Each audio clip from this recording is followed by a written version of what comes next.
샬롬.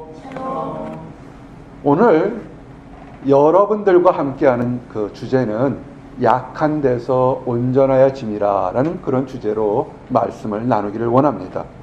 사도 바울이 몸이 많이 아파서 하나님께 내게 있는 육신의 연약함을 고쳐주십시오 라고 정말 진지하게 간절히 3번씩이나 기도했습니다. 사도 바울이 어떤 사람입니까? 기도의 능력이 있고 하나님과 교제한 사람입니다. 특별히 오늘 우리에게 주셨던 이 말씀 앞단락을 보면 사도 바울이 어떤 것을 고백하냐면 그가 영으로인지 잠에서 깨었는지 잠이 잤는지 모르겠지만 아주 놀라운 능력인 천국을 바라보고 천국을 갔었고 천국에서 수없이 많은 비밀스러운 얘기들을 들었다는 겁니다. 이 세상 사람들이 감당할 수 없는 축복과 환상과 놀라운 일을 경험했습니다. 근데 갑자기 내용이 반전됩니다. 그런데 그 모든 것을 자랑하지 않고 교만하지 않기 위해서 내 안에 있는 육신의 질병 가시를 3번씩 고쳐달라고 했는데 하나님의 응답은 그 놀랍고 크고 화려한 천국과 천국의 비밀과 그 안에서 말로 표현할 수 있는 기쁨을 받지만 아주 작은 가시는 빼주지 않았다는 겁니다. 왜 그랬을까 고민하고 하는데 하나님의 뜻은 뭐냐면 내 능력이 약한 데서 너희 약한 데서 온전하여 짐이라 라는 말씀을 했던 것입니다.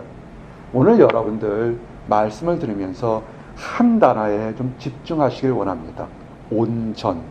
온전이란 단어에 집중해서 들으시면 축복이 될 거라고 봅니다. 사람마다 몸에 가시들이 있습니다. 정말 이런 아카시아 가시를 꽂는 것이 아니라 사람마다 다들 웃고 잘 지내십니까? 그러면 행복합니다. 하지만 보이지 않는 가시, 보이는 가시들이 있습니다. 어떤 사람은 집안에, 가족 간에 정말 해결되기 어려운 그런 가족 간의 불화 같은 그런 문제가 있습니다. 어제가 한국에서는 부부의 날이었습니다. 부부의 날이라고 하지만 생각보다 많은 부부들이 서로 사랑해서 결혼했는데 마치 대면대면한 그런 무감각한 가시들이 굉장히 많습니다. 여러분들에게 어떤 가시가 있습니까? 인생의 진로에 대해서 힘들고 어려워하는 그런 가시가 있습니까? 대인관계에서 힘들어하는 가시가 있습니까? 참 많은 가시들이 있을 겁니다. 그 많은 가시들은 하나하나 아마 사랑방이나 또는 커피 한잔 마시면서 이렇게 상담하면서 서로 얘기하면서 여러분의 가시를 보여주셔야 될 겁니다.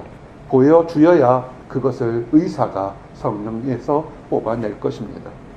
근데 오늘 여러분들에게 특별히 사람들, 어린아이들까지도 다 관심 갖고 있는 물질과 건강에 대한 가시가 우리에게 있었을 때 어떻게 행동하는지에 대한 얘기들을 좀 나눠보기를 원합니다.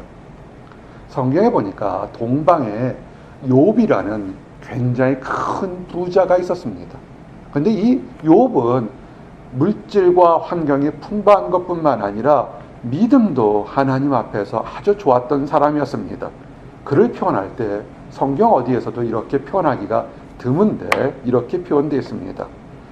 우스 땅에 욥이라 불리는 사람이 있었는데 그 사람은 온전하고 정직하여 하나님을 경외하며 악에서 떠난 자더라. 아멘. 날 때부터 모태부터 우리가 죄 속에서 태어나서 죄 속에서 죽는데 이 사람이 얼마나 하나님 앞에서 거룩한 모습으로 지었으면 악에서 떠난 자라 이런 칭찬을 받겠습니까? 온전하고 믿음 생활 잘하면 모든 것이 형통할 거라 보시면 세상에는 천사만이 있는 것이 아니라 악한 사단도 있다는 것을 여러분은 아셔야 됩니다. 여러분에게 갑작스럽게 고통이 찾아오는 것은 여러분이 범죄하고 어리석은 행동이나 사고의 결과도 있을 수 있지만 전혀 그것과는 상관없이 사단이 여러분의 믿음과 행복을 깨트리기 위해서 교묘하게 가시를 집어넣을 수 있습니다. 사단이 시험을 합니다. 뭐냐면 그 사랑하는 아들과 딸들을 하루 한날에 다 사고로 잃게 만듭니다. 그리고 그 많은 재산들을 외적들이 침입해서 하루 한날에 다 잃어버리게 됩니다. 여러분들은 지금까지 늘 승리해 오셨는지 모르겠지만 정말 하루아침에 명예를 잃거나 재산을 잃거나 또는 갑작스럽게 하늘이 무너지는 것 같은 그런 황당한 일들을 겪게 됩니다. 나이가 먹는다는 것이요, 늘 선을 베풀고 옳은 얘기를 해도 전혀 황당한 일을 겪을 때가 참으로 많아지는 것이 인생살인 것 같습니다. 여러분들 어떻게 하시겠습니까? 사랑해서 나만을 위할 거 살았는데 배신하고 떠나가거나, 밤을 새워 실험했는데 결과가 엉뚱하거나, 내가 알고 있는 아주 슬픈 얘기는 실험실에 동료 간에 불화가 있어서 합성을 하는 하나의 포닥이 있었는데 17년 전 얘기예요. 동료가 밤을 새워서 일주일 동안 열심히 한 실험에 남들이 다 퇴근한 사이에 장난을 해서 실험 결과를 망치게 하는 그런 황당한 결과도 있었다는 겁니다. 욥이 그랬다는 겁니다. 자식들이 혹시라도 연락하고 세상을 누리게 되면 혹시라도 범죄할까봐 회개하게 시키고 번제과 속죄를 드리고 거룩하게 살려고 노력했는데도 자기 의지와 상관없이 모든 것을 잃었다는 것입니다. 오늘 그 비슷한 거나 여러분이 그랬거나 주변에 그러면 욥처럼 하기를 원합니다. 욥은 가장 먼저 이 입술로 범죄하지 않았습니다. 입술로 범죄하지 마십시오. 부정적인 거, 남을 원망하는 얘기는 절대로 하지 마십시오. 다 뜻이 있습니다. 욥기 1장 20절 22절에 보니까 욥이 일어나 겉옷을 찢고 머리털을 밀고 땅에 엎드려 예비하며 이르되 내가 모태에서 알몸으로 나았은즉 또한 알몸으로 들이가올지라.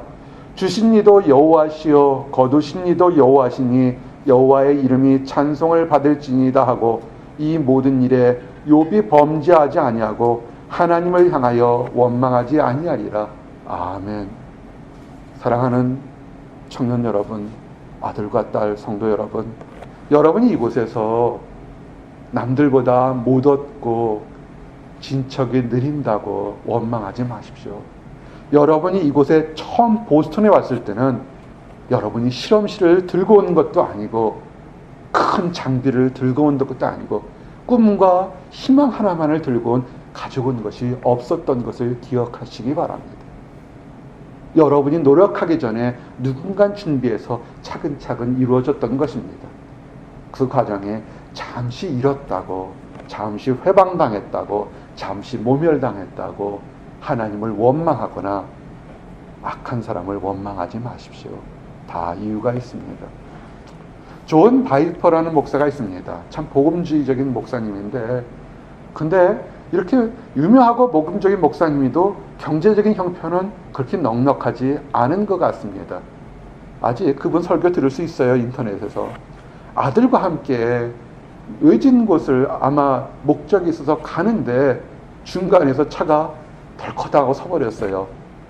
나도 중고차를 모는 게 얼마나 축복이에요. 왜냐하면 매번 탈 때마다 기도하고 타요. 오래됐어요. 이제 14년 됐으니까. 존 바이퍼 목사님 차도 꽤 오래됐던 것 같아요. 딱 했는데 우리말 표현에 노웨어, 어딘지 모르는 곳에 딱 사고가 났습니다. 차가 그들의 힘으로는 움직일 수 없는 그런 상태가 됐습니다. 힘들고 어려울 때 어떻게 하냐면 기도부터 먼저 하십시오. 목사님이 아들과 함께 기도했습니다. 하나님, 누군가 도움의 손길을 좀 주십시오. 얼마 있다가 한 추록을 몰고 있는 한 청년이 지나가는 것을 봤습니다. 손을 들어서 도움을 요청했습니다. 근데 문제는 뭐냐면 그 차가 고장난 곳에서 가장 가까운 마을까지 가는 데서 2시간 반인 것입니다. 고치고 부품 들고 왔다 갔다 하는데 참 황당하죠. 말씀대로 복음을 전하는 목사님, 선한 일 하는데 정말 문제가 생긴 것입니다. 그런데 존 바이퍼 목사님이 나중에 이렇게 고백했습니다. 내가 연약하고 내가 물질이 부족하고 어려운 것이 축복이었습니다. 왜냐하면 가다 오다 하는데 왕복 5시간 이상 걸리는 길에 그 짐이라는 청년에게 복음을 전할 그런 계기가 됐습니다. 라고 한 겁니다. 하나님이 그 미케닉인 짐이라는 청년에게 복음을 전하기 위해서 이 목사님이 달리는 차를 정말 노웨어 어딘지 모르는 한가운데서 고장나게 한 것입니다. 이 작은 목자도 켄터키 한가운데에서 비가 폭풍을 치는 곳 한가운데서 차가 고장나 서 있는데 그때 참 낙심이 많이 됐습니다. 어딘지를 모르겠어요. 좌표도 안 나오고 경찰에 전화 걸었더니 연락도 안 되고 차는 고장났고 문제가 왜 그러냐면 옆에 주 경계사에서 쫙딱 고장이 났어요. 알 수가 없었습니다. 마음속에 막 별 생각이 다 드는데 배운 게 있었고 들은 게 있어서 회개하고 하나님 감사합니다 했어요. 그 다음에 도움받아서 그 다음에 차를 고쳐서 나중에 켄터키에서 이 보스턴까지 오게 되는 그런 계기가 됐습니다. 여러분 힘들고 어려울 때 가장 먼저 하는 것은 겸손해지십시오. 욥이 겸손해지려고 옷을 찢었습니다. 옷을 찢었다는 것은 나의 자존심이나 이런 걸 다 내려놓다는 뜻입니다. 그리고 입술로 원망하지 않았다는 것입니다. 원망하게 할 것이 나오게 되면 오히려 찬양하십시오. 사단이 욥을 가족을 잃게 하고 재산을 잃으면 하나님을 원망할 줄 알았는데 그 거룩한 모습이 남보다 잘 살고 형통해서 그 하나님을 찬양할 줄 알았는데 원망하지 않았습니다. 그래서 다시 사단이 하나님께 때를 씁니다. 저 욥이 그렇게 하나님을 원망하지 않은 것은 아직까지 그래도 건강이 있어서 그러니까 내가 건강을 한번 치겠습니다. 하나님 허락합니다. 생명은 건들지 마라. 사단이 치는데요, 머리부터 발끝까지 종기가 나게 합니다. 얼마나 부스럼과 가려움이 심한지 손으로 긁어서 안 되니까 기왓장이 있습니까? 그 기왓장으로 퍽퍽 긁어서도 피가 철철 나는 사람도 아픈 가운데 있습니다. 하나 아셔야 될 것이 있습니다. 여러분이 인생에서 학위를 따든 명예를 얻든 큰 사업을 얻든 그것도 중요하지만 가장 중요한 것은 위기의 순간에 여러분과 한 마음이 될 수 있는 믿음의 동역자가 여러분에게 있다면 여러분은 성공한 것입니다. 남편이 되든 아내가 되든 자녀가 되든 교회가 되든 그런 동역자가 있어야 됩니다. 절대로 위기의 순간에 이 믿음의 동역자들을 이간질 당하지 않도록 조심하십시오. 자녀를 잃을 때까지도 원망하지 않았는데 욥이 머리부터 발끝까지 욕창이 나서 사람 꼴이 안 뜨니까 욥의 부인이 이제는 횟가닥 해버렸습니다. 그러면서 욥에게 독설을 퍼붓습니다. 아니 당신이 아직까지도 이렇게 온전하다고 하나님 앞에서 자랑하느냐, 차라리 하나님을 저주하고 죽어버려라 얘기를 합니다. 너무 힘든 거예요. 목회를 하든 여러분이 비즈니스를 하든 연구를 하든요, 뭐가 힘드냐면 가장 믿었던 사람이, 내가 힘들 때 가장 나를 의지해 줄 사람이, 그 사람이 딱 배신하고 돌아가면 그것처럼 힘든 것이 없습니다. 욥에게는 정말 힘들었을 거라고 봅니다. 자녀가 잃어도 아내가 살아있으면 또 언젠가는 자녀를 낳을 수 있으니까 말도 안 되지만 그래도 슬픔을 참았을 텐데 아내가 원망하고 가서 죽으라는 겁니다. 여러분 어떻게 하시겠습니까? 욥이 얘기합니다. 우리가 하나님께 복을 받았으니까 화도 받는 것이 당한 것이 아니냐. 이 모든 일에 욥이 입술로 범죄하지 아니하니라. 아멘. 욥기 2장 10절입니다. 가까운 사람이 되려 힘들게 하고 어렵게 해도 범죄하지 마십시오. 여러분, 입술로 범죄하지 마십시오. 여러분이 믿음이 좋기 때문에, 믿음의 사람이기 때문에 가장 근처에 가까이 알던 사람으로부터 여러분이 시험을 당하게 됩니다. 믿음으로 범죄하지 않고 이기게 되면 하나님의 때 하나님의 방법으로 축복을 줍니다.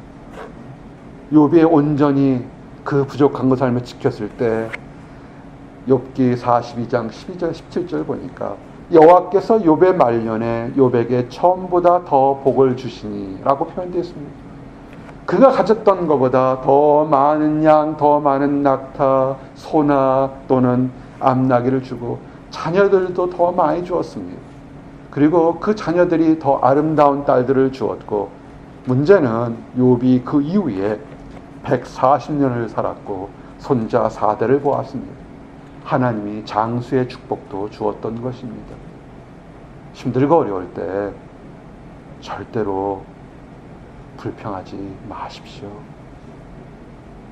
좋은 것 같지만 하나님을 원망하는 모습이 됩니다. 욥은 그랬습니다. 다 잃었지만 범죄하지 않아서 그가 축복을 받았습니다. 이런 사람이 있습니다. 아주 시작은 겸손하게 시작했습니다. 주의 마음에 합당한 기도를 한 사람입니다. 솔로몬입니다. 솔로몬이 뭐라고 기도했냐면, 그가 왕이 될 적에 그 주변에 정적들이 굉장히 많았습니다. 다윗 왕이 아들을 여럿을 두었기 때문에 솔로몬이 왕이 되는 것을 반대하는 다른 왕자들도 있었고 신하들도 있었습니다. 그가 솔로몬이 왕이 될 때는 그렇게 강력한 지도십이나 뛰어난 것이 없었습니다. 위기의 순간입니다. 언제 죽을지도 모르고 어떻게 될지도 모르는 것이었습니다. 그 위기의 순간에 솔로몬은 그가 어떻게 기도했냐면, 열왕기상 3장 7절에 나의 하나님 여호와여, 주께서 종으로 종이 아버지 다윗을 대신하여 왕이 되게 하셨사오나 종은 작은 아이라 출입할 줄을 알지 못하고 주께서 택하신 백성 가운데 있나이다. 그들은 큰 백성이라 수유가 많아서 셀 수도 없고 기록할 수도 없사오니 누가 주의 이 많은 백성을 재판할 수 있사오리까? 듣는 마음을 종에게 주사 주의 백성을 재판하여 선악을 분별하게 하옵소서. 아멘. 솔로몬의 기도는 한 가지였어요. 선악을 분별하게 하소서라는 기도를 했습니다. 이것이 여러분들에게도 동일한 기도가 되었으면 좋겠습니다. 지금 형통한 가운데 있는 사람도 있을 겁니다. 또는 말도 안 되는 가운데 있는 사람도 있을 겁니다.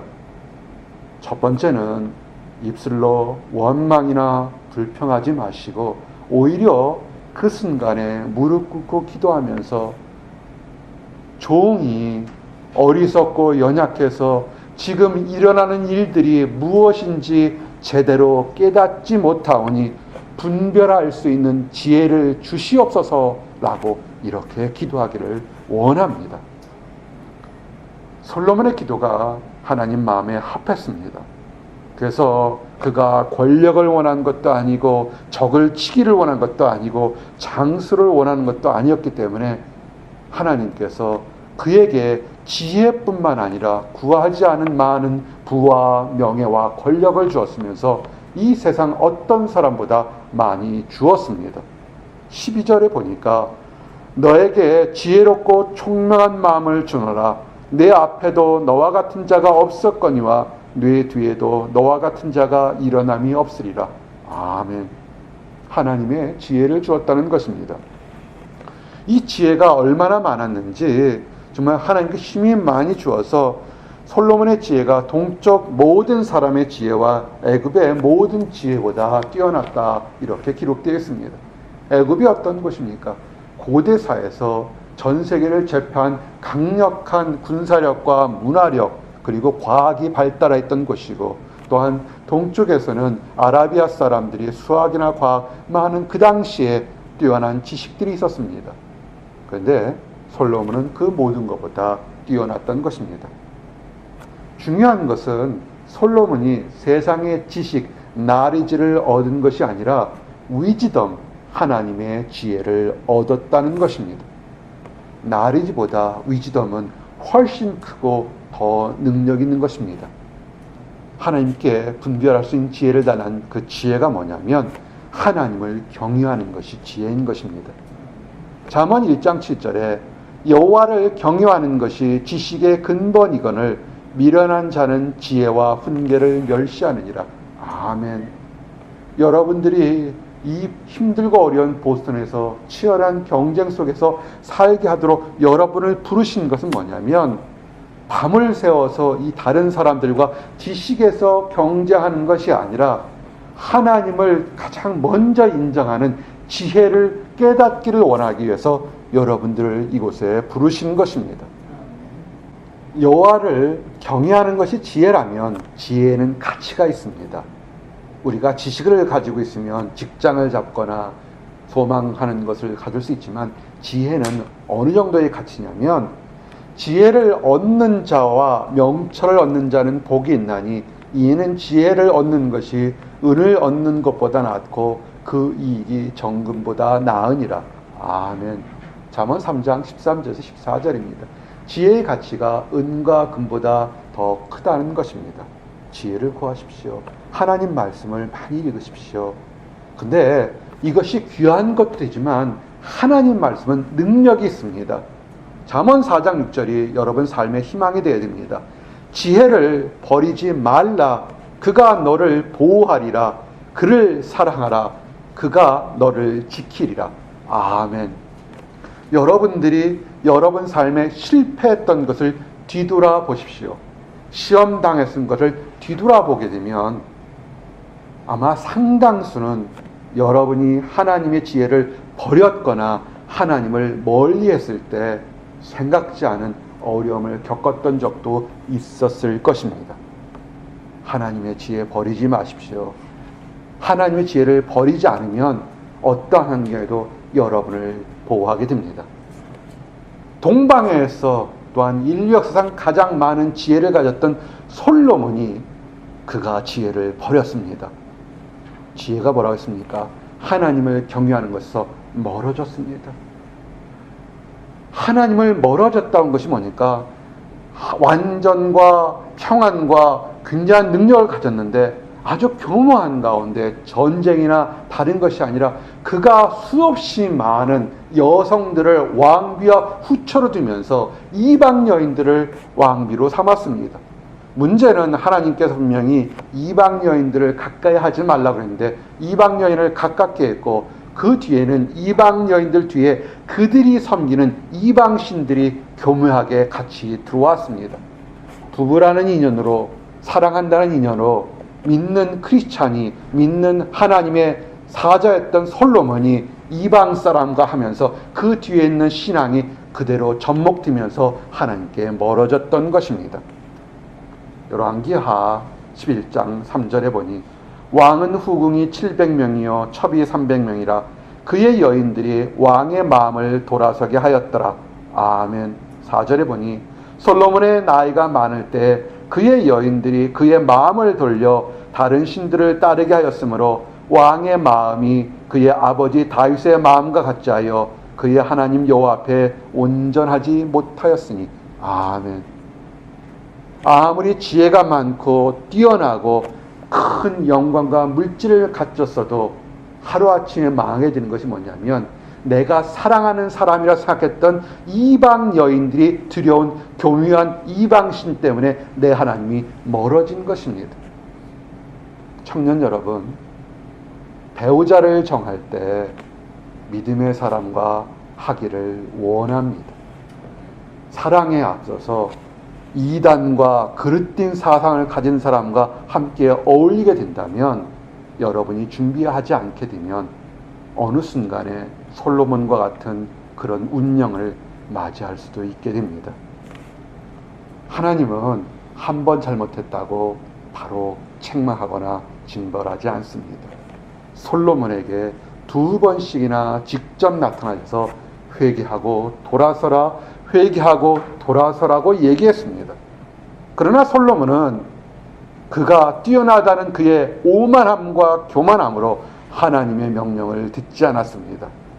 그래서 하나님께서는 솔로몬이 가졌던 모든 재물과 영광과 그 부귀를 다 이방 사람들, 다른 사람들에게 나누어 주기로, 뺏어가기로 결정을 했습니다. 딱 하나, 솔로몬의 아버지였던 다윗을 생각해서 솔로몬이 살아있을 때 말고 그 아들 때에 뺏어가기로 했습니다. 슬픈 얘기죠.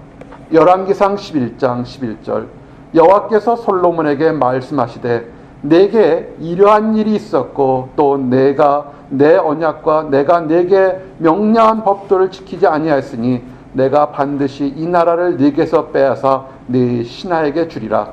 그러나 네 아버지 다윗을 위하여 네 세대에는 이 일을 행하지 아니하고 네 아들의 손에서 빼앗으려니와. 아멘.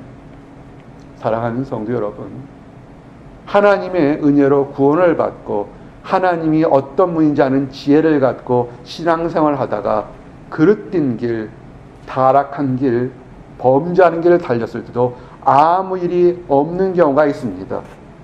그래도 되는가 보다 그렇게 생각하지 마십시오. 하나님이 기다리고 있는 겁니다.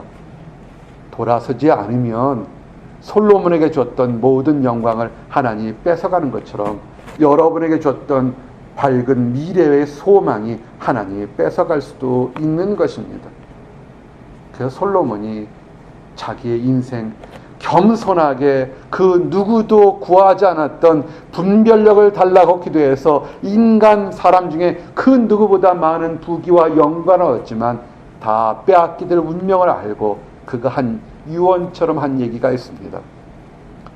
헛되고 헛되며 헛되고 헛되니 모든 것이 헛되다. 아멘. 전도서 1장 2절입니다.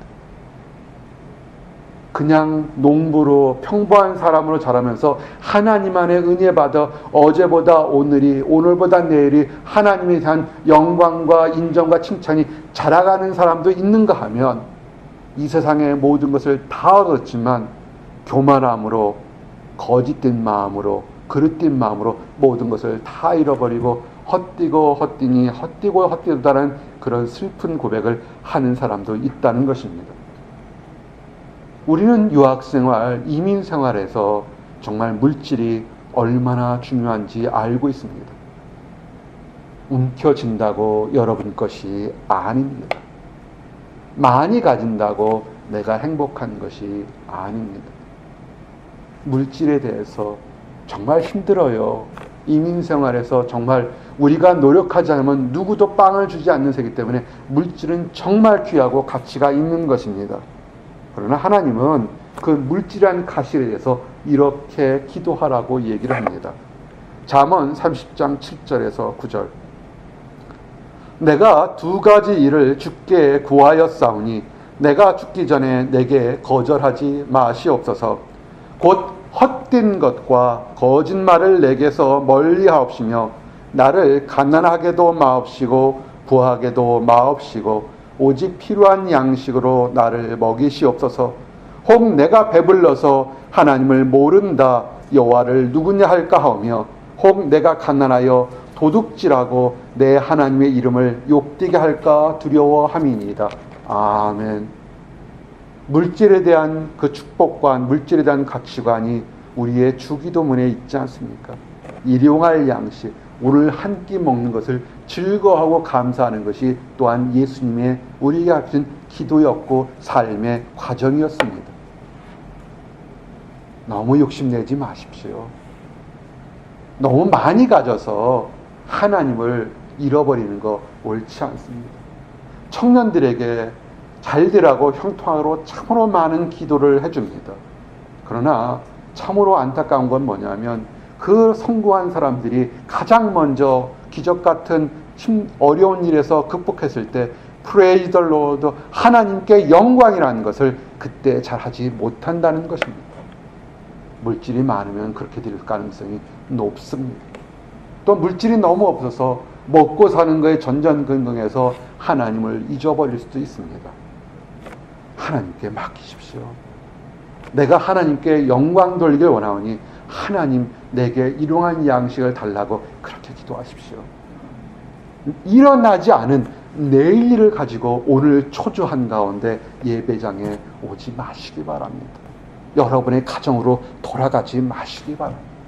오늘 여러분이 이 자리에 기쁨 가운데 왔으면 기쁨을 즐기시기를 원합니다. 믿음을 제대로 표현한 사람이 갈렙이라는 사람이 있었습니다. 이스라엘 백성들이 수백만 되는 사람들이 애굽에서 출애굽했습니다. 며칠 날 길이면 2, 3주 길이면 들어갈 수 있는 가나안 땅에 이스라엘 백성들이 40년 동안 들어가지 못한 이유가 있습니다. 모세가 각 부족에서 한 명씩 뛰어나고 믿을 만한 사람, 용감한 사람들을 보내서 정탐을 시켰습니다. 모든 땅을 돌아보라 정탐을 했습니다. 돌아와서 갈렙과 여호수아는 그 땅이 정말 젖과 꿀이 흐르는 땅이다. 하나님이 주신 약속의 땅이다라고 고백했습니다. 그러나 다른 10명들은 거기에는 안악자성 거인들이 있었고 거기에는 강대한 성들이 있어서 우리는 가면 거기서 메뚜기처럼 취급할 거다 그랬습니다. 민수기 13장 32절 33절 보니 이스라엘 자손 앞에서 그 정탐한 땅을 악평하여 이르되 우리가 두루 다니며 정탐한 땅은 그 거주민을 삼키는 땅이요 거기서 본 모든 백성은 신장이 장대한 자들이며 거기서 네피림 후손인 아낙 자손의 거인들을 보았나니 우리는 스스로 보기에도 메뚜기 같으니 그들이 보기에도 그와 같을 것이니라. 아멘. 저를 좀 보시기 바랍니다. 여러분 인생에서 형통할 때 방법이 하나가 있습니다. 입술로 하나님을 믿으면 입술로 절대로 분석해서 부정적인 얘기하지 마십시오. 갈렙은 뭐라고 하냐면 다 알고 있습니다. 거기는 거인이 사는 것도 알고 있습니다. 하지만 뭐라고 하냐면 우리가 올라가서 그 땅을 취하자 능히 이기리라 믿음으로 하나님이 약속을 했습니다. 여러분들 삶에서 여러분의 능력으로 지금 안 되는 것이 있지만 나는 안 될 거다. 나는 부족하다. 나는 시간을 허송세월했다. 탓하지 마십시오. 그렇게 될 것입니다. 12명의 집 정탐꾼 중에 10명이 메뚜기라고 사람도 아닌 메뚜기라고 자기 자신을 모든 백성들을 그렇게 얘기합니다. 하나님이 가나안 땅 불렀을 때 거기 안악자손이 있는 거 몰랐을까요? 거기에 강한 성이 있는 여리고성이 있는 거 몰라서 불렀겠습니까? 우리가 다 메뚜기 같다는 걸 얘기할 때 하나님을 원망하는 겁니다. 뭣도 모르고 우리를 부르고 메뚜기처럼, 그럼 메뚜기를 부르는 사람은 메뚜기 왕입니까? 얼마나 교묘하게 하나님을 대적하는 것인지를 알아야 합니다. 여러분의 삶에서, 직장에서, 가정에서, 학교에서 힘들고 어려운 일들이 있습니다. 명백하게 내가 실수해서 내가 잘못한 것으로 일어난 일도 있지만 때로는 나의 의지와 함께 환경이 어려운 환경이 있습니다. 원망하지 마십시오. 하나님이 여러분을 불러서 이곳에 왔을 때 몰라서 그런 환경 속으로 밀어 넣었다고 생각하십니까? 아닙니다. 말씀을 묵상하십시오. 말씀대로 말씀을 지키고 좌로나 우로나 집행하자 그대로 나를 부르신 분도 하나님이 이끄시는 분도 하나님일 것이다. 내가 사망의 음침한 골짜기를 당할지라도 해를 두려워하지 않는 것은 주께서 나와 함께 하심이라. 주의 지팡이와 막대기가 나를 안위하시나이다. 믿고 나가시기를 원합니다. 하나님이 얘기합니다. 내가 내게 명령한 것이 아니냐. 다 강하고 담대하라. 두려워하지 말며 놀라지 말라. 내가 어디로 가든지 네 하나님 여호와가 너와 함께 하느니라. 아멘. 여호수아 1장 9절입니다. 하나님이 지금 여러분이 두려워하고 당황하고 방황하는 걸 알고 있습니다. 그래서 얘기하는 겁니다. 두려워하지 말라. 강하고 담대하는 것입니다. 그러나 소수의 사람들만 똑같이 분석하고 정확히 봤지만 그들은 세상을 그들의 분석한 눈으로 본 것이 아니라 믿음의 눈으로, 내 힘으로는 안 되지만 나와 함께 하시는 하나님이 있으면 우리가 이길 거라고 선포했던 것입니다. 그래서 어떻게 되냐면 자기 눈으로 올바르게 판단한 사람들은 광야에서 하나님을 10번 시험해서 그 누구도 가나안 땅에 들어가지 못했습니다. 오직 여호수아와 갈렙만이 그들을 하나님을 온전히 따랐기 때문에 그들의 약속의 땅으로 들어갔습니다. 약속의 땅에 들어가서 그들이 40년 동안 광야에 방황하고 난 다음에 그들이 약속의 땅에 있을 때 여호수아 갈렙은 그들의 약속한 땅 본인뿐만 아니라 그들의 자손들에게까지도 전해지는 것입니다. 여러분들은 결혼해서 자녀를 낳을 것입니다. 무엇을 물려주기를 원하십니까? 물질이요, 명예나 권력이요, 그거 다 사라집니다. 하나님 안에 하나님의 믿음을 자식들에게 가르치고 전달하십시오. 믿음대로 나갈 때 갈렙의 후손들이 그 갈렙만큼 믿음이 없다 할지라도 갈렙의 미순의 그 유산을 따라서 갈렙이 받기로 한 땅 헤브론 땅을 유산으로 받았던 것을 기억하시기 바랍니다. 사도 바울의 육신의 가시가 있었습니다. 오늘 우리에게 준 것처럼 큰 능력과 이적을 행했는데 남들도 보지 못하는 사도 베드로도 혹시 보지 못했을지 모르는 천국의 비밀도 받았는데 그러나 그에게는 가시가 있었고 고통 중에 있었습니다. 그러나 그가 비밀을 알게 됩니다. 내가 연약하기 때문에 하나님께 더 기도할 수 있고 내가 연약하기 때문에 하나님께 내 힘으로 하는 것이 아니라 전적으로 하나님의 힘으로 한다는 것을 고백할 수밖에 없는 그런 축복이 되었다는 것입니다. 그의 고백이 뭡니까?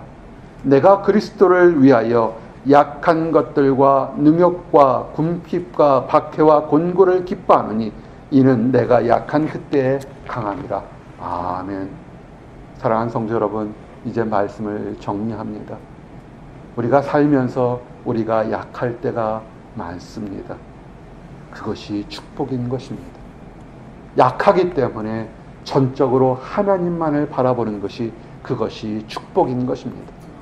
세상 사람들은 강하고 뛰어나고 많이 가지고 유명한 것이 성공일지는 모르겠지만 때로는 보잘것없고 넘어지고 조롱당하고 가난하고 병들어서 무시당해서 그것 때문에 사람 의지할 것이 없어 오직 하나님만을 바라보고 주여 도와주시옵소서 내가 하나님만을 바라본다는 그 온전한 믿음이 여러분을 가게 하는 것입니다. 그럴 때 사도 바울의 고백이 우리의 고백이 되기를 원합니다. 내게 능력 주시는 자 안에서 내가 모든 것을 할 수 있느니라. 아멘. 기도하겠습니다. 아버지 하나님 감사합니다. 우리의 연약함이, 우리의 부족함이, 우리의 병들고 무시당하고 조롱당하는 것이 하나님 안에서 강함이 되게 하심을 인하여 감사합니다. 자랑할 것이 없기에, 내세울 것이 없기에 하나님만을 의지하고 부르짖습니다. 우리의 믿는 믿음으로 인하여 다른 사람을 강포하게 하지 않고 더욱더 겸손하게 온유하게 하나님만을 바라보게 하심을 인하여 감사합니다. 그래서 부할 때도 하나님을 찬양하게 하시고 힘들고 어렵고 가난할 때도 하나님을 찬양하게 하는 믿음과 축복을 주심을 인하여 감사합니다. 아버지, 우리 모든 사람들이 연약한 것을 슬퍼하지 않고 그 연약한 환경을 들어 더 아름답고 거룩한 것을 예비하시는 하나님의 축복을 다 맛볼 수 있도록 인도하여 주시옵소서. 그 지혜를 가지고 그 믿음으로 우리가 오늘 기뻐하며 또 내일을 소망 갖게 하시고 오늘 사랑을 나누며 내일 믿음의 사람들과 함께 할 수 있도록 허락하여 주시옵소서. 감사합니다. 예수 그리스도 이름 받들어 기도드렸습니다. 아멘.